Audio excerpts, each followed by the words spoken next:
자, 110쪽 비문학 보겠습니다.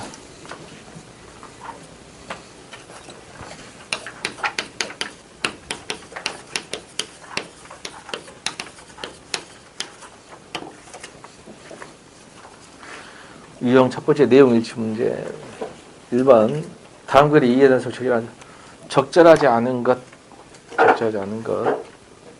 1, 2, 3, 4를 먼저 읽어야죠. 내용 일치 문제는 1, 2, 3, 4를 먼저 읽어야 되죠. 1번 시대의 변화에 따른 글쓰기 관습의 변화. 그러니까 시대의 변화에 따라서 글쓰기 관습이 변했구나. 관습과 습관은 뭐더라? 습관은 개인적인 거고 관습은 집단적인 거죠. 시대의 변화에 따라서 글쓰기 습관 관습이 변했다. 2번 인쇄술 발달에 따른 독서 문화가 변했다. 3번 인터넷 발달에 따른 글쓰기 방식이 변했다. 4번 과거와 현재의 독서 방식에 따른 독서 가치의 변화. 가치가 그러니까 글쓰기 관습이 변했다. 독서 문화가 변했다. 글쓰기 방식이 변했다. 독서 가치가 변했다. 1번 과거에는 지식의 양이 한정적이고 그에 대한 접근이 제한적이었으며 정전이 뭘까?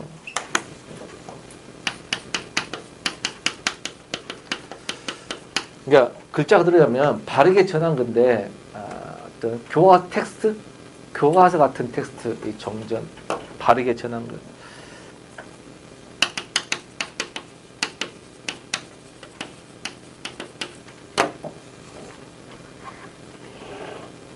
그러니까 예를 들면 뭐랄까 지금은 책이 엄청 많지만 저시대 고려시대 같은 데는 책이 크게 적었겠죠. 고려시대 같으면.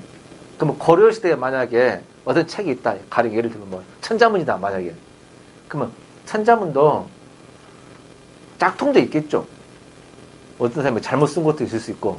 그러면 거기에 정전, 바르게 전한 정전이 있다고. 원문 텍스트 하나 있다고 좋은 거. 그거 그 말입니다. 그래서 어떤 과거에는 지식량이 한정적이고 그에 대한 접근이 제한적이었으며 제한적이다고 정전을 중시했기 때문에 그 책 이렇게 뭐 사자 소학 소학 이런 거 있죠. 이런 거. 그것을 반복적으로 낭독하며 의미를 되새기는 독서를 중시했어.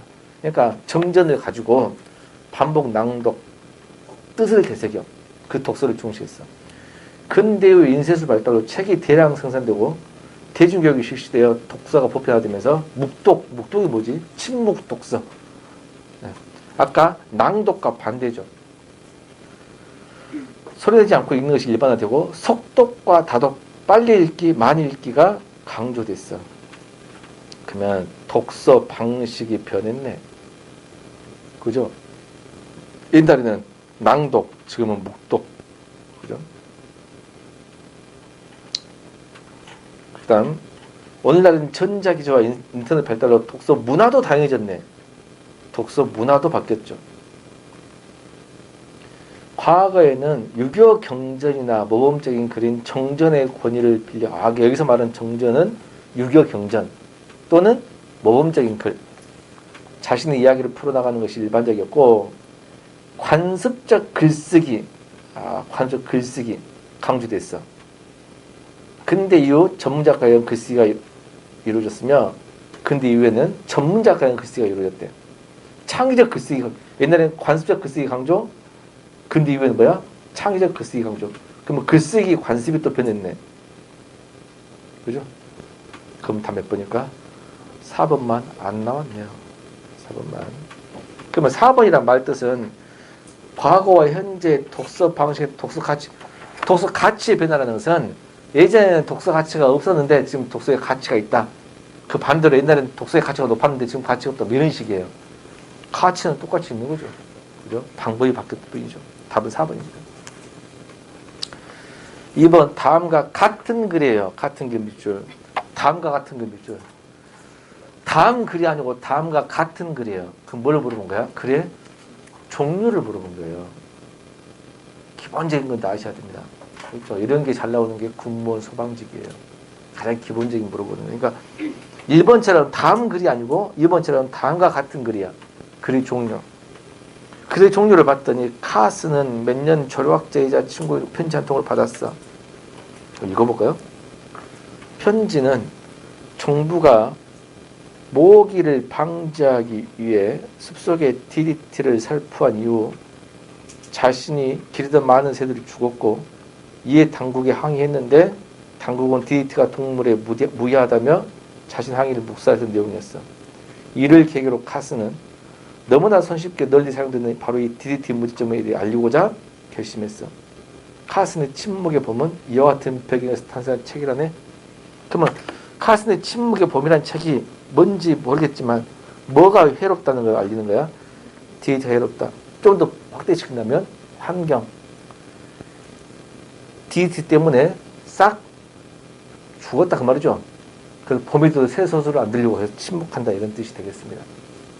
그러면 1번처럼 이 글은 그래서 찐다는 거야. 환경을 오염시키는 또는 동물을 해치는 이런 DDT 같은 거 쓰면 된다 안 된다? 안 되니까 뭐야? 주장하는 글이죠. 주장하는 글이잖아. 그러면 1번 핵심 내용을 확인하면 읽는다는 거야. 그래 안 그래? 그럴 수 있죠. 아, 이 사람 주장이 뭐다. 2번 사실과 주장을 주의하라고. 이건 사실이고 이건 그 사람 의견이군. 구별해야 돼 안 해야 돼? 해야죠. 3번 정서적이거나 공감되는 이거는 정서적으로 공감되는 부분을 찾을 때는 시 같은 거 문학작품이죠. 문학작품의 시 같은 거. 4번 자아를 실제가 믿음 많은 것인지 확인할 필요도 있겠죠. 답은 3번이 되겠네요.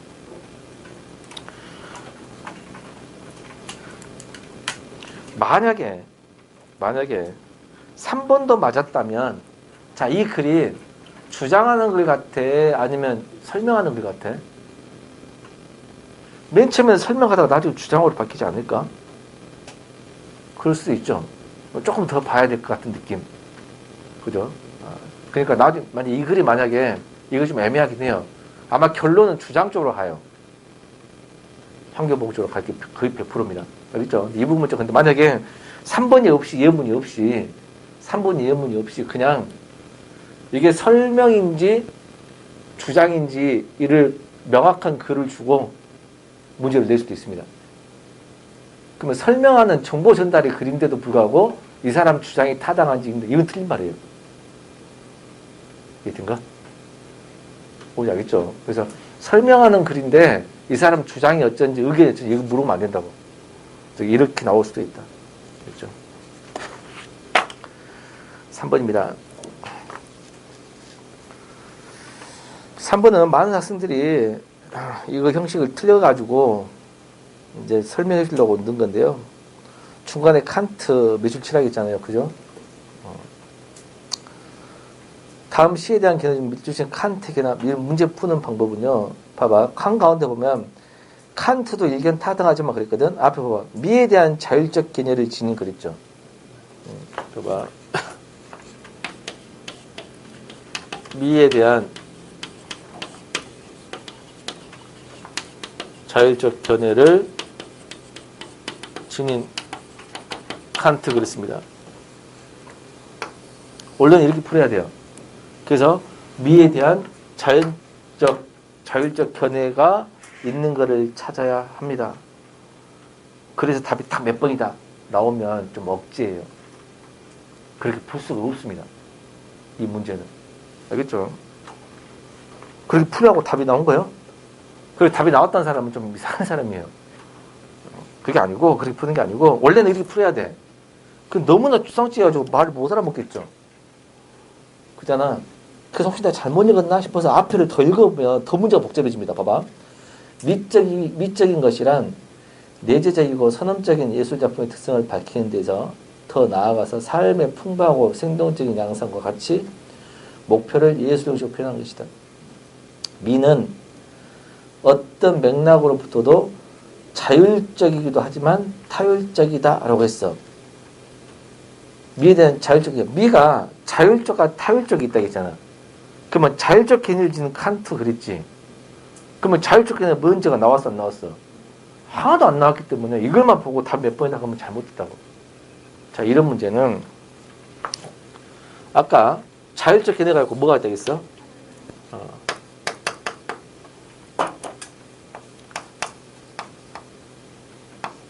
타율적 견해가 있습니다. 근데 이게 이제 원래 쉬운 문제라면 미에 대한 자율적 개념은 어떤 것이 있고 미에 대한 타율적 개념은 어떤 것이 이렇게 해주는데 그런 게 하나도 없죠. 하나도 없어요. 그러면 얘 특징을 모르겠다는 거예요. 그러면 얘 특징을 모르겠어. 그러면 타율적 특징을 설명했는지를 찾으면 돼요. 그러면 타율적 특징이 아닌 게 자율적 특징이겠지. 둘 중 하나니까요. 그렇게 푸는 거예요. 자, 전에 어떤 문제가 출제가 됐냐면요. 한국의 산수화와 서양의 서양화의 차이를 막 설명했습니다. 근데 산수화는 어차피 서양화 어쨌든 말 설명해 줘야 되거든. 위글을 토대로 산수화의 특징을 찾아라. 이렇게 해야 돼요. 이렇게? 근데 그렇게 낸 게 아니고 서양화 특징만 막 설명했어요. 서양화 특징만 설명했다고. 이와 달리 산수화는 어떻다. 꼭 끝나버렸습니다. D가 안 나와버린 거야. 그러면 위글을 추측하건대 산수화 특징으로 맞는 것만 고른 것은 몇 번이냐 물어보면 서양화 특징 아닌 게 산수화 특징이지. 이런 식 문제라는 거예요. 무슨 알겠죠? 이것도 자율적 개념적인 칸트도 타당하지만 그랬어. 미를 도덕이나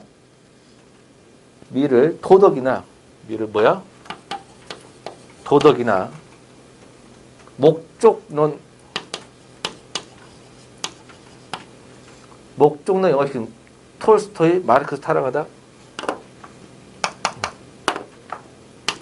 톨스토이나 마르크스도 타당하다. 그러면 얘도 타당하지만 얘도 타당하다 그랬지. 그러면 얘네들은 이 견해겠지. 그러면 칸트 견해는 이 견해하고 정반대인 거예요. 그러면 이 견해가 아닌 게 칸트 견해죠. 봐봐. A라는 사람도 타당하지만 얘도 타당하다 그랬어. 그러면 도덕, 목적이 톨스토이야. 마르크스고. 그러면 이 아닌 게 칸트지. 1번. C는 정제된 C여 우주를 통해 갑자기 뭔지 모르겠어요. 나도 봅니다. C는 사회 모습 고발하기의 목적. 개혁 전망 지서. 이거 2번은 목적론이죠. 4번을 보세요. C를 감상해서는 당연히 C의 상호를 알아야 돼. 맞아? 맞지? 문제는 3번을 보세요. C를 읽으면 시인과의 대화를 정서적 성장이 뭘까? 도덕.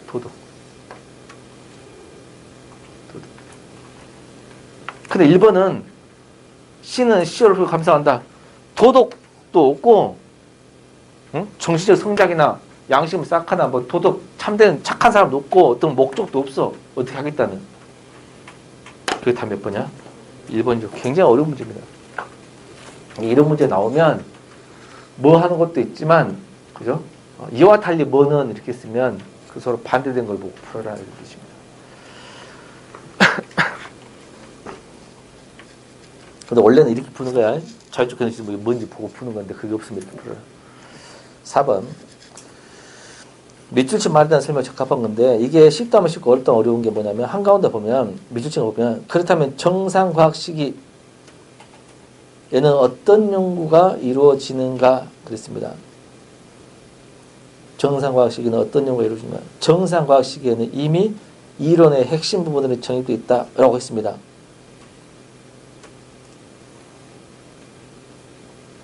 그러면 3번 보세요.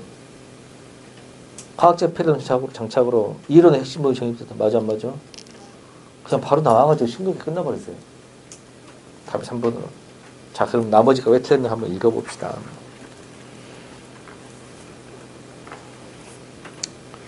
하나의 패러다임의 형성은 당초에는 불완전하며 다만 이후 연구의 방향을 제시하고 소수 특정 부분의 성공적인 결과를 약속할 수 있을 뿐이다.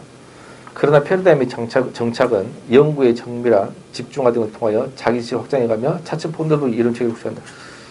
뭔 소리인지 하나도 모르겠죠. 뭔지 모를 때는 어떻게 읽으라고? 넘어가든지 아니면 주어 소설을 읽고 넘어가라고. 이처럼 과학자들이 패러다임을 기반으로 하여 연구를 진척시키는 것은 그것을 쿠는 정상과학이라고 부릅니다. 정상과학 이제 나오네요. 왜냐하면 정상과학이 뭔지만 풀면 되니까. 자, 정상화학이 뭐라고?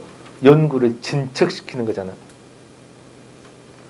기초적인 전제가 확립되어 있으므로 과학자들은 이 시기에 상당히 심오한 문제의 작은 영역에 집중함으로써 그렇지 않았더라면 상상조차 못했을 자연의 어느 부분을 깊이 있게 탐구하게 된다. 그에 따라 각종 실험 장치들도 정밀해지고 다양해지며 문제를 해결해가는 특정 기법과 규칙들이 만들어진다. 연구는 이제 혼란으로서 다양성이 아니라 이론과 자연현상을 일치시켜가는 지식 확장으로서 다양성을 이루어낸다. 그러나 정상과학은 완성된 과학이 아니라겠네요. 그죠? 그러면 정상과 완성된 과학이 아니라겠어.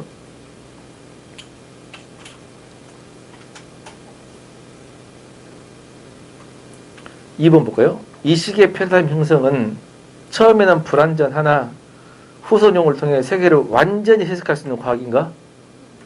완전히는 안 된다겠죠. 완성된 과학은 아니라겠습니다. 과학적 사고방식과 관습 기법 등이 하나의 기반으로 통일되어 있다는 것일 뿐 해결할 과제는 무수해. 패러다임이란 과학자들 사이의 세계관의 통일이지 세계에 대한 해석 끝은 아닌 것이다. 그렇다면 정상과학 시기에는 어떤 연구가 이루어지는가? 이 말은 정상과학 시기에 어떤 연구가 이루어지는가? 연구를 한다고 안 한다고? 한다는 뜻이요. 그잖아. 1번 보세요. 예측된 결과만을 쫓을 수밖에 없기 때문에 과학적 열정이 나아져? 아니요. 봐봐. 계속 읽어봅시다. 정상과학의 시기에는 이미 이론의 핵심 부분은 정립되어 있어. 따라서 과학자들의 연구는 근본적인 새로움을 쫓아가지는 않으며 다만 연구의 세부 내용이 좀 더 깊어지나 넓어져 보이다. 여기까지만 보면 1번이 맞은 것처럼 보이는데 이러한 식의 과학자들의 열정과 헌신성은 무엇으로 유지될 수 있을까? 이 말은 열정과 헌신성이 있어 없어? 있다는 뜻이에요. 없다는 뜻이 아니다고. 1번 많이 틀린 말입니다. 연구가 고작 예측된 결과를 쫓아갈 뿐이고 예측된 결과가 나오지 않으면 실패라고 규정되는 상태에서 과학의 발전은 어떻게 이루어지는가? 쿠는 이 물음에 대하여 수기풀이한 대답을 준비했다네. 어떤 현상의 결과가 충분히 예측된다 할지라도 정작 그 예측이 달성되는 세상 과정은 대개 의문 속에 있기만 이렇게 했는데 4번을 보시면 여러 가지 상반된 시각이란 말이 있어 없어? 이런 건 언급 안 되어 있습니다. 답은 3번이 되겠네요. 5번 다음 글을 통해서 답을 찾을 수 없는 질문을 물어봤는데 1번을 봤더니 조간대에서 총알 고등류가 사는 곳은 어디인가? 조간대 중부에 사는 생물은 어떤 것이 있는가? 조간대에서 높이에 따라 생물의 종이 수직으로 분포한 이유는 무엇인가? 조간대에 사는 생물들이 견뎌야 하는 환기 조건은 어떤 것이 있는가? 조간대가 뭔지도 모르는데 봅시다. 해안에서 밀물에 의해 밀물이 들어오는 물이야 나가는 물이야? 들어오는 물. 밀물이 해안에서 제일 높게 들어온 곳과 나왔네 들어왔다고. 썰물에 의해 제일 낮게 빠진 곳 사이에 해당하는 부분을 조간대라고 한다. 아 조간대가 그거구나. 물 들어오고 나갔을 때 그 사이 부분을 뭐라 한다고? 조간대라고 하는군. 그죠? 지구상에서 생물들이 살기에 열악한 환경 중 한 곳이 바로 이 조간대이다. 뭐 조간대 정의도 나와 있죠. 그죠? 살기 좋다 안 좋다? 안 좋다. 왜냐하면 이곳 생물들은 물에 잠겨 있을 때와 공기 중에 노출될 때는 상반된 환경의 삶을 마쳐야 돼. 그러니까 물속에서도 살아야 되고 공기 중에서 살아야 돼. 또한 갯바위에 부서지는 파도의 파괴를 또 견뎌야 돼. 또한 빗물이라도 고이면 민물이라는 환경도 이게 소금물, 바닷물도 견뎌야 되고 빗물도 견뎌야 돼. 강한 햇볕처럼 바닷물이 침몰하고 난 다음에는 염분으로 보호된 몸을 또 수술해야 돼. 이러한 극단적이고 변화무쌍한 환경에 적응할 수 있는 생물만이 조간대에 살 수 있네. 그럼 4번 보세요. 조간대에 사는 생물들 경보대 환경이 엄청 많지. 나왔거든요. 조간대는 높이에 따라 상부, 중부, 하부로 나온다. 바다로부터 가장 높은 곳이 상부는 파도가 강해야만 물이 겨우 닿는 거야. 물이 잘 안 들어오니까. 그래서 조간부, 상부에 사는 생물체들은 뜨거운 태양열을 견뎌내야 한다. 중부는 만조일 때는 물이 잠기지만 간조 때는 공기 중에 노출돼. 그런데 물이 빠져 공기 중에 노출했다 해도 파도에 어느 정도 수분을 공급돼. 가장 아래 위치한 하부는 간조시를 지하고는 항상 물에 잠겨 있어. 그래서 조간들은 높이에 따라 상부 중 하부에 따라 사는 생명들이 어찌까 다르겠죠. 그잖아. 그게 몇 번이야? 3번이죠. 그럴 거 아니야. 그죠? 마지막. 조간대에 사는 생물들은 불안정하고 척박한 바다 환경에 적응하기에 높이에 따라 수직으로 종이 분포한다. 조간들을 찾았을 때 총알 고동력 있네요. 총알 고동력과 따개비를 발견했다면 그것이 조간대에서 밀물이 가장 높이 올라온 지점인 것이다. 1번이죠. 근데 2번처럼 중부에 사는 생물이 어떤 게 있는지는 나오지가 않았습니다. 답은 2번. 6번. 이 기생과 숙주 이런 지문들은 꼭 좀 알아두셔야 되죠. 왜냐하면 지금 코로나 때문에 그죠? 바이러스 관련된 거, 면역, 항체 뭐 이런 용어들, 백신 이런 용어들 알겠죠? 자, 기생 숙주 한번 봅시다. 다음 글의 내용을 이해하고 저야 하는 것. 자, 이 글을 통해서 코로나 바이러스가 무서운 놈인가 안 무서운 놈인가를 판단할 필요가 있음. 그렇죠? 에이즈가 무서워, 코로나가 무서워? 에이즈 무서워요? 실제로 무섭다고 느껴요? 느끼냐고? 느껴? 에이즈 무서워서 어디 함부로 못 다니냐? 에이즈 무서워서 카페 못 가고, 에이즈 무서워서 술 못 먹고, 에이즈 무서워서 우리 못 가고, 목욕탕 못 가고, 사우나 못 가? 에이즈 청주에 1000명이 걸렸다 하더라도 사우나 다 가고 아무렇지 않죠. 노래방 다 가고. 그래 안 그래? 그러잖아. 근데 코로나는 청주에 10명만 걸렸다 해도 문 닫고 안 나고 난리 나거든. 더 무서운 건 느낀 거잖아. 왜 그런지 한번 살펴보자고. 지난번에 메르스 있죠. 메르스. 무서웠어요? 무서웠냐고. 그 차이가 뭔가? 답은 뭐야? 메르스나 에이즈는 걸리면 그 시켜 그냥 뒤져버립니다. 바로 뒤져. 근데 코로나는 뒤져 안 뒤져? 안 뒤져. 계속 옮기고만 자빠져 있는 거야. 이게 열받는 거지. 걸린 놈이 뒤져버리면 되는데 에이즈는 걸려서 얼마 못 사고 뒤지잖아. 메르스도 걸린 놈이 얼마 못 사고 죽어. 그때만 피하면 돼. 다만 에이즈는 침 같은 걸로 옮긴가? 안 옮기잖아. 침을 안 옮겨. 옮길 것이 없어. 그 사람 피를 받지 않는 한. 네? 피만 섞이지 않으면 걸릴 리가 없잖아. 그러니까 에이즈는 걸릴 염증 하나도 없어요. 그죠? 근데 메르스는 걸릴 확률도 있었죠. 근데 걸린 놈만 빨리 죽어보니까 이런 장점이 있었는데 봅시다. 그런 거 좀 아셔야 됩니다. 이걸 알고 읽어봅시다. 기생 생물과 숙주는 나를 세운 창과 무쇠를 덧댄 방패와 같다. 기생생물과 숙주가 누가 창이고 누가 방패라는 거야? 기생생물이 창, 숙주가 방패. 한쪽은 끊임없이 양분을 빼앗으려 하고 누가? 기생생물이 코로나 바이러스가. 한쪽은 어떻게든 방어하려게 해. 숙주는 누굴까?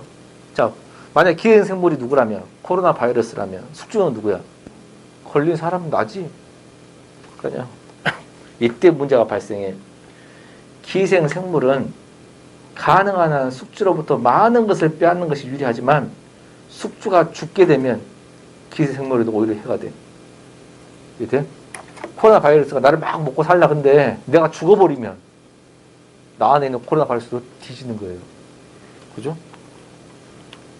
오히려 해가 돼. 기생생물에게 숙주는 양분을 공급해주는 먹잇감인 동시에 살아가는 서식체이기 때문이야. 그러니까 누가 죽어버리면 안 돼. 숙주가 죽으면 기생생물도 치명타죠. 왜? 양분도 되고 서식체이기 때문이야. 1번. 숙주는 기생생물의 서식체이다. 맞아? 맞죠. 따라서 기생생물은 최적의 생활 조건을 유지하기에 중요의 도를 깨달아야 하는 상황이 됩니다.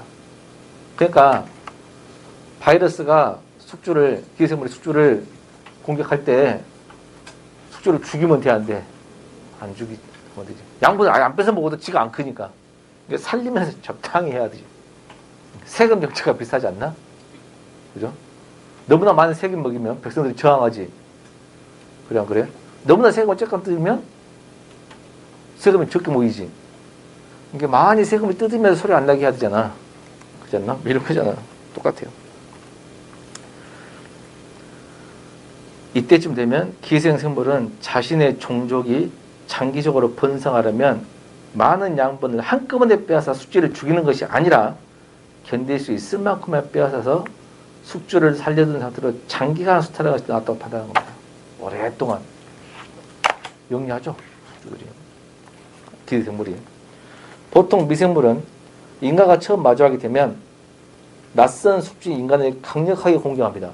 그죠? 막 연락하고 막 저는 설상가상으로 낯선 미생물을 처음 접해본 적이 없는 인간의 면역권은 낯선 미생물을 접해본 적이 없는 인간의 면역권은 그에 대한 항체를 만드는 데 서투르기 때문에 서툴죠. 낯선 미생물과 인간의 전투 초기에는 미생물의 일방적인 승리로 끝다. 언제 끝다고? 처음에는 미생물 일방적인 승리야. 항체를 바로 못 만드니까. 4번 보세요. 대체로 미생물과 초기부터 인간을 일방적으로 패배했다. 맞죠? 2세기경 로마 제국에서 알 수 없는 역병이 2번에 걸쳐 유행했다는 이 역병의 대유행으로 지칠 대로 지친 로마는 4세기경 게르만족이 침입했을 때 이미 싸울 기록조차 없었다. 학자들은 지중해 패권을 쥐었던 로마를 속으로부터 골병되게 만든 장본인을 뭐로 보고 있어? 홍역으로 보고 있다. 2번 보세요. 홍역은 로마의 전투로 약화의 중요한 원인 제공이다. 맞아 안 맞아? 아, 그래서 로마가 졌구나. 홍역 때문에. 장본인.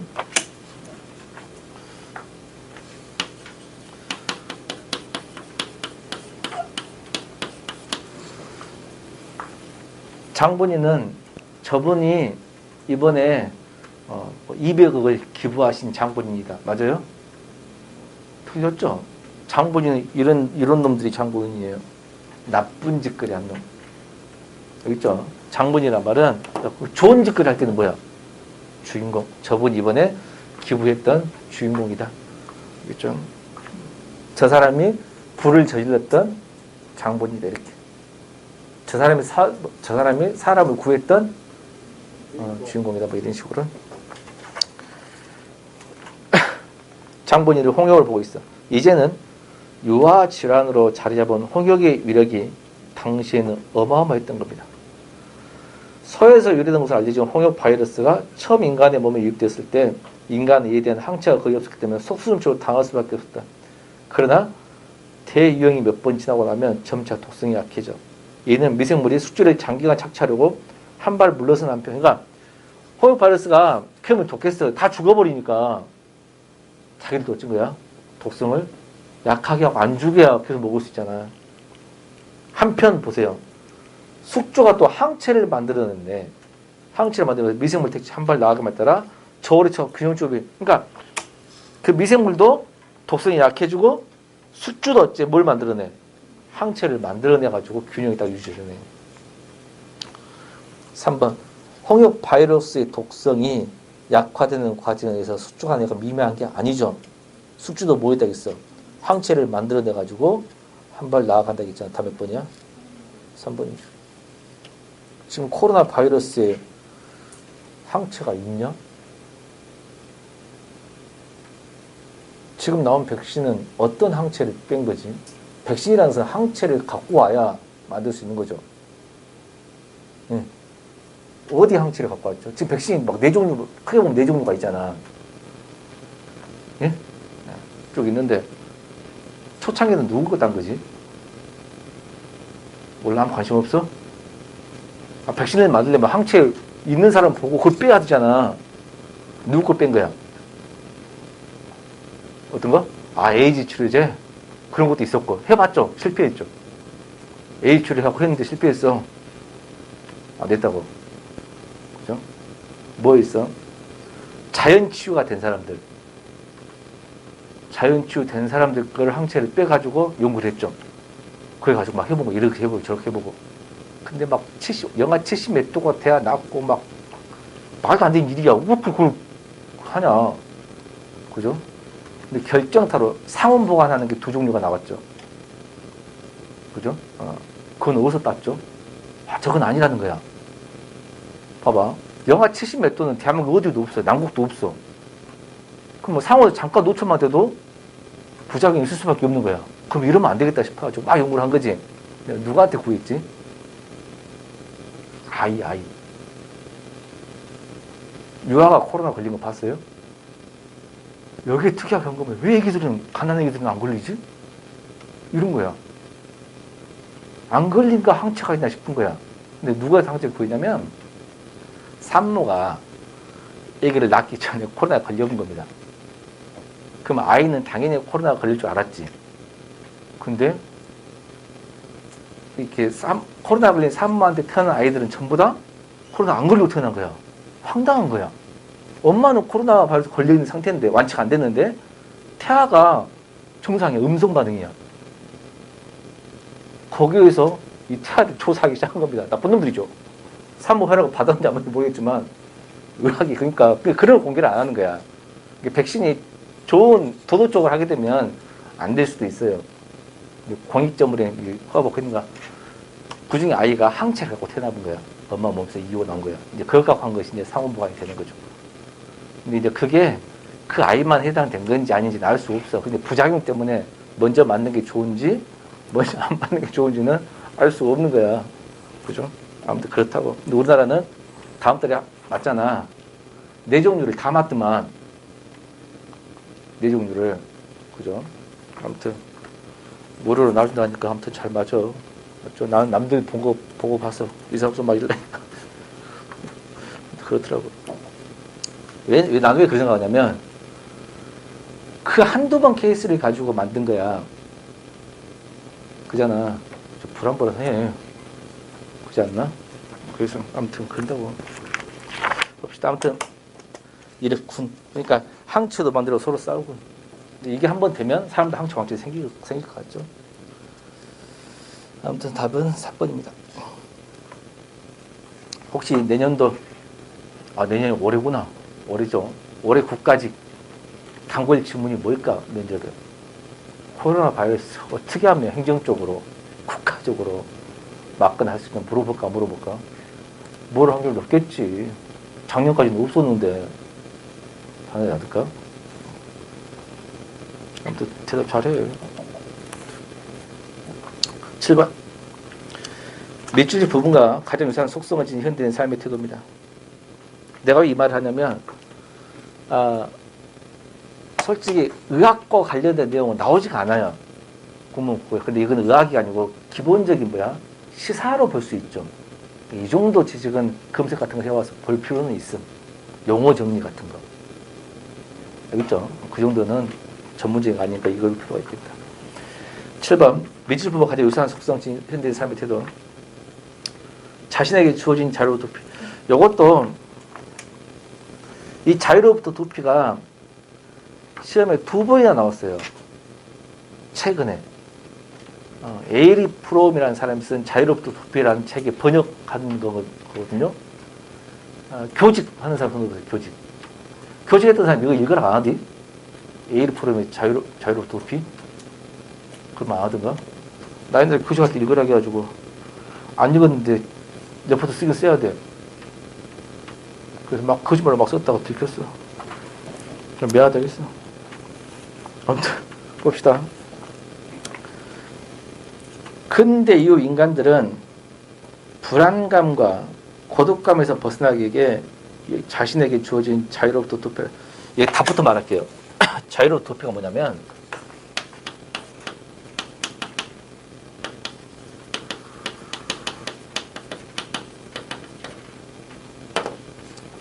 이 말뜻을 설명해주고 이제 글을 읽으면 좀 빨리 이해되니까 어차피 읽어봤을 거니까. 자유를 얻고 싶어, 안 얻고 싶어? 자유를 얻고 싶죠. 자유 속에서 살고 싶죠. 근데 현대 인간들은 자유로부터 도피, 자유로부터 벗어난다고. 얘가 자유 공간이야. 내가 있어. 나와본다고. 내 자유를 포기한다고. 왜? 라는 겁니다. 내 자유를 왜 포기하지? 이런 겁니다. 자유스러워 지금? 지금 자유롭냐고. 자유롭지 않지? 지금 자유로워? 않지? 지금 너희들은 자유롭지 않습니다. 왜 자유롭지 않아? 어? 아니, 그냥 기본적으로. 그것이 앉아있어야지, 짜증나게. 게임하고 싶어도 저 새끼 또 뭐라 할까봐 게임도 못하고 있고. 나가서 놀고 싶잖아. 그래, 안 그래? 근데 나 진짜 공부하고 싶어서 왔어. 그게 내 자유야. 왔어. 그럼 나 자유 지킨 거도 할 수 있지. 근데 그 공부가 내 공부 아닐 수도 있죠. 이쯤 되면 다른 것도 하고 싶어. 그럼 자가 따라줘야 된다 그 말이야. 왜 그래? 왕따 되기 싫어서. 또는 인정 못 받을까봐. 또는 성공 못 할까봐. 좀 이해된가? 좀 이렇게 말해볼게요. 예를 들면 내가 볼 땐 이렇게 해야 되는데 남들 다 그렇게 안 해. 어쩔 수 없이 그냥 참는 거야. 이런 게 자유 도피래. 그러니까 무슨 말 이해돼요?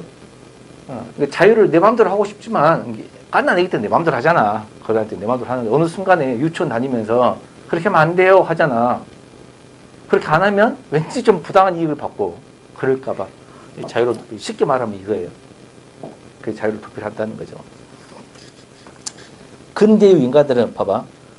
불안감, 고독감에서 벗어나기에 근대네. 그러면 근대 이전에 중세시대에는 나도 자유로웠다는 거지. 농사 짓기 싫어. 모아놓은 쌀 있어. 농사 안 지어, 그냥. 우리 식구 먹으면 되는 거지. 끝이야. 놀아도 된다, 그 말이야. 한 해 정도는. 쌀이 있으면. 여튼, 이런 거야. 근데 불안감, 고독감에서 벗어나기에 자신에게 주어진 자유로부터 도피하는 개념입니다. 남들이 다 모여있어. 학원비 대학 등록금 가지고 대부분 최근에 주식 투자해서 돈 벌었다 그지? 나는 왜 안 했지? 가지고 어떤 생각 드는 거야? 나만 불안해. 나만 그런 생각 든가? 너희는 안 들 수도 있겠다. 주위에서 누가 막 3, 400 벌었다 그러면 좀 기분 좋아 안 좋아? 기분 좋냐? 착하면 그럴 수도 있겠네. 아무튼 그죠? 봅시다. 불안과 고속감을 벗어나기에 자신에게 주어진 자유로부터 도피하는 경우다. 자, 이 글은 뭐뭐 하기 위해서 자유로부터 도피했지. 원과 결과죠. 그죠? 그 중 하나가 복종을 전제로 하는 권위주의 형태. 복종을 전제로 하는 권위주의. 좋은 말, 안 좋은 말? 안 좋은 말인데, 권위주의가 복종을 전제로 한데, 요거를 한다고 안 한다고? 한다고. 자유를 포기하고, 복종한다고. 권위에 따른다고. 이게 돼요? 왜? 이는 개인적 자아의 독립을 포기하고, 자기 위에 어떤 존재에 종속되고자 하는 것으로. 여러분, 9급 공무원 아니면 8급 아니면 7급 때문에 와 있죠. 이 자리에. 왜 1급 하지 그냥? 어떻게 하면 1급 될 수 있지? 청주시장은 몇 급이야? 청주가 3급인가? 2급인가? 아무튼 대전시장은 1급입니다. 바로 대전시장 나가면 1급 될 텐데. 응? 뭐다 9급, 8급, 7급부터 시작해. 그냥 예를 들면. 응? 그럼 뭐 들어가면 그 새끼 말 들어야 안 돼요. 니네 말. 들어야 되잖아. 왜 그런 짓 하려고 하냐고. 그냥 농사 짓고 그냥 편하게 살 건데. 봐봐. 어떤 종속되지 하는 것으로 사라진 제1차적 속박 대신에 새로운 2차적 속박을 추구하는 양상을 띠는 겁니다. 이것은 때로 상대방을 자신에게 복종시킴으로써 상대방을 자기한테 복종시킴으로써 심적 안정감과 만족을 얻는 형태로 나서게 돼. 내 밑에 쫄다고 들으면 나도 그렇게 시킨다고. 복종시킨다고. 이렇게. 일견 대립적으로 보면 이 두 형태는 불안과 고독감으로부터 벗어나기 위한 권위주의 양상에 대해서 동일하다는 거야. 복종하고 복종시키고 자체가 다 똑같다는 거지. 어쩌려고. 불안, 고독감에서 벗어나기 위해서. 1번. 그러면 이러한 삶의 태도는 뭐야? 문제 봐봐, 문제. 가장 유사한 삶의 태도는 뭐야? 자기 자유를 포기하는 거지. 뭐 하기 위해서? 고독감, 불안감을 벗어나기 위해서 포기하는 거잖아. 그죠? 1번. 소속된 집단의 이익이나 정의보다는 개인의 이익이나 행복을 추구하려면 개인 자유를 누린 거잖아. 이 반대가 돼야 되죠. 개인의 이익보다 소속된 집단의 이익을 위해서 개인의 이익을 좀 희생하는 거겠지. 그잖아. 2번. 집안에서 어떤 일을 결정할 때, 이건데, 어떤 일을 결정할 때 부모나 어른들의 의견보다 아이들 요구를 먼저 고려한다. 자, 이게 복종과 관련된 거야. 복종 권위제기 아니면 그거 아니야. 복종 권위, 그게 아니죠. 아까 복종 권위에 따르는 게 자유롭 도피라겠지. 복종 권위가 아니잖아. 요거는 자유롭 도피가 아니에요. 자유롭 도피하려면 결정할 때 누구에게 따르는 거야? 부모나 어른에 따르는 거지. 근데 아빠는 엄마가 응? 뭐 먹자 그랬어. 따라 안 따라? 안 따라? 안 따라? 아 싫어요 아빠 나 안 갈 거예요. 그런다고? 그거 먹자 그랬더니 안 먹어. 나 그거 고기 안 먹어요. 이렇게 한다고? 아빠가 외식하자 나가자 안 간다고? 그래? 나는 내가 가자 했는데 우리 아들 딸이 안 간다. 학원비 안 대줍니다. 그래 공부해라. 학원비 안 대줄 거야. 보호복이 들어가죠. 그거 따라야지. 그 말 엄마 말 아빠 말 안 들은다. 그 말은 엄마 아빠가 보복을 안 한다는 뜻이에요. 서로 자유로 도피야. 아까 굴복시키는 것도 뭐라겠어? 자유로 도피라고 했잖아. 그치? 엄마가 보복 안 하면 다 똑같이 자유를 지키는 사람들이라고. 그 집은. 그죠? 3번. 어떤 상황에 대해 자신의 견해를 가지기보다는 언론 매체를 무비판적으로 수용한다.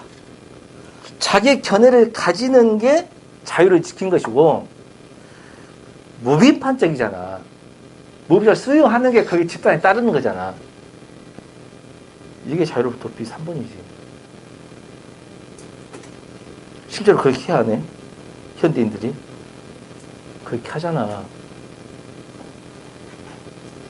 여러분들이 알고 있는 대부분의 지식은 인터넷 검색, 누구한테 권위자한테 들어서 뭐 이런 거잖아. 검증해 본 게 하나도 없죠.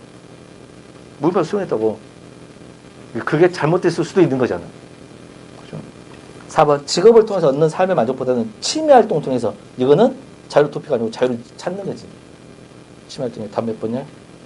3번.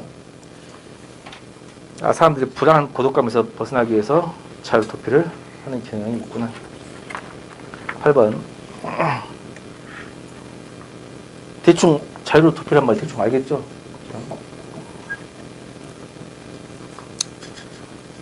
8번. 자, 근데 이런 것도 있어요. 실제로 가면 실제 싫어하는 예를 들어줄게요. 공무원에 가가지고 뭐 총리 시청에 갔다. 총리 시청 갖고 있다는 건 아니에요. 총리 시청에 갔어. 근데 남들은 전부 다 7시 58분에 와가지고 띠 쫓고 다시 집에 가. 하고 10시 내려쯤 와. 그래서 일해. 점심 먹으러 가. 이렇게 갔다가 잠깐 오후에 들어 3시 4시 있다가 또 다시 나갔어. 나가서 저녁 먹고 술 한잔 먹고 9시 10시 돼가지고 다시 뛰는 퇴근하고 가.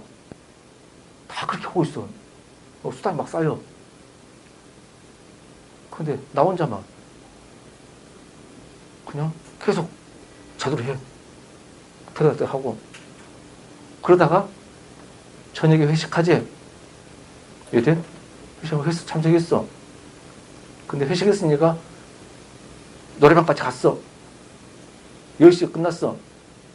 가자, 퇴근 도장 찍자고 딱 가. 나는 이미 올 때 퇴근 찍었는데. 이래? 그러는데 사람들이 나를 어떻게 볼까? 쟤 혼자 쟤 우리 뜻을 안 따라줘. 쟤가 배반한테 우리 고발할까 느낌이 들어. 내부 고발자로 느낌이. 그러면 야, 앞으로 갈 때 쟤 모르게 하자 우리끼리. 예를 들면 그럴까 안 그럴까? 무섭지. 그런 일이 있으면. 그래 안 그래? 그거 회식비 갖다 뭔데? 예를 든 거야. 충남 공무시 기준으로 1인당 저녁밥 먹으면 9,000원짜리 먹어야 됩니다. 9,000원 먹어야 되는데 9,000원 먹을 게 없어. 그냥 그 국밥 먹어야 돼. 근데 오늘 좀 좋은 거 먹자 그랬어. 근데 좋은 거 이제 한 잔씩 좋은 거 회랑 나오고 한 잔이 원래 1인당 35,000원이래. 그래갖고 몇 명이서 먹었어? 8명이서 먹었어. 8명이서. 그럼 걸리면 뒤지지. 그래서 어떻게 한 거야? 94, 36, 4, 8, 32. 32명이 먹었다고 처리를 하고 30은 이만큼 돈 먹은 거야. 많이 그렇게 해요. 이해돼? 그러니까 나 혼자 잠깐만요. 9,000원 내고 남은 돈 내 돈 낼게요. 카드 따로 낸 겁니다. 이렇게 하고 딱 그러고 뭐야. 얘들이 무서울까. 그래서 나 자유를 지켰잖아. 그러면 안 된다고 복종을 거부한 거야. 이해돼? 그러니 많이 당할걸? 처음에 많이 당해. 남들 다 그러는데 나만 안 그런 거 많이 당한대요. 심한 고민이 들 거야. 실제로. 알겠죠? 그래서 자유로부터 도피를 해서 따라갈지 아니면 저항할지는 본인이 알아서 판단하시오. 알았죠? 저항할 거야? 저항할 거야? 아니면 조직 분위기 따라갈 거야? 따라가? 아, 그래? 오예, 48,000원짜리 먹으면 안 돼요. 막 이렇게? 이렇게? 시골에 가면 사업하는 사람들 있죠. 이장이나 뭐 사람들 있지. 그런 하다가 만나면 공무원도 점심값 내고 가는 경우도 있어요. 그냥 식사 오셨네? 하고 카드 지고 가본 경우도 있습니다. 그럼 어떻게 해야 돼요? 몰라? 아, 남들이 잘 먹을게요 이장님 뭐 이런 거야. 잘 먹을게요. 뭐 이렇게 한 거야. 나 혼자만 잠깐만 따로 계산해서 이렇게 한 거야. 따라가? 따라간다고. 작년 됐네 벌써. 작년에 대전 싹 걸렸잖아. 고발해가지고. 근데 싹 걸려도 다행히 엄청나게 많은 인원이 걸리니까 경고, 구두 경고. 있죠. 이게 다 같이 가면 괜찮아. 그죠? 누가 고발했어? 누가 고발인지 안 나왔거든? 뉴스에 보도는 되는데 고발 안 되는데 누가 보도했냐면 물어봤더니 공익근무요원이 고발했대. 좀 심해가지고 고발했다 그러더라고. 합시다. 8번. 다음 공무원의 말에 대한 보기 설명 중 옳은 것만 모두 고른 것. 민원실에서 큰 소리를 떠드는 민원인에게 죄송하지만 다른 민원인들 생각해 주시겠습니까? 그랬거든. 보기.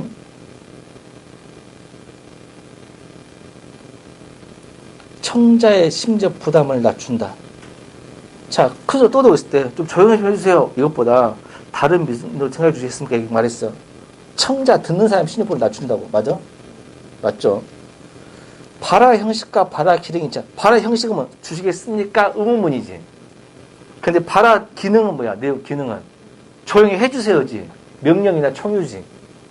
그러면 일치하지 않죠. 니은 틀렸습니다. 디귿 화자가 자신의 의도를 직접 드러냈어? 간접 드러내는 간접 표현이죠. 화자가 청자에게 조용히 해달라는 요청이죠. 다음 몇 번이야? 어렵지 않고 2번. 나머지는 다음 시간 하는데 뭐 아까 학생이 와서 질문하던데 뒤에 비문학이 정답적 문제하고 개수가 안 맞는 것도 있다며 수업 시간에 답해 준 걸로 하세요. 알겠죠? 마치겠습니다. 고생했습니다.